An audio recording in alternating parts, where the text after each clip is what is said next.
stockpile for this particular showdown. Amidst all this, there are something like 250,000 British expats in this city, thousands of more here on holiday or caught in transit through the airports that have closed because the airspace has closed. Their most realistic option, only option, frankly, is to hunker down and hope for the best.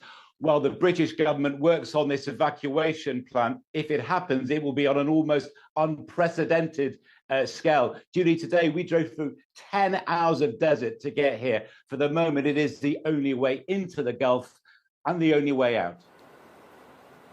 It is quite a thought, John. Thank you very much indeed for joining us. Well, we can speak now to Jasmine, who's in Downing Street for us tonight. Evening to you, Jasmine. The government's saying it's planning the biggest evacuation potentially of British nationals in its history. What help is it providing to those who are stranded there currently? That's right. So for British nationals currently stranded in the region, the Foreign Office is urging individuals to firstly follow local safety guidance and secondly to register their presence with the department online.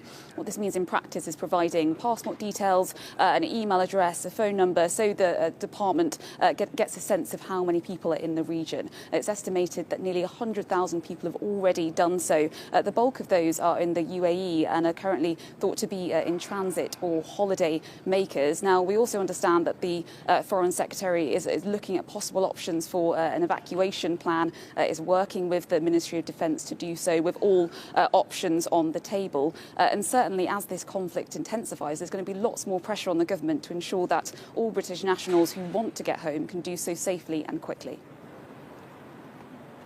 Jasmine, thank you very much indeed for that. Well, I've been rejoined by Emma just to reflect on this extraordinary weekend, the key event of which, of course, was the assassination of the Ayatollah. But also, we're now thinking about how long this goes on for. The President Trump saying that it may be 4 weeks.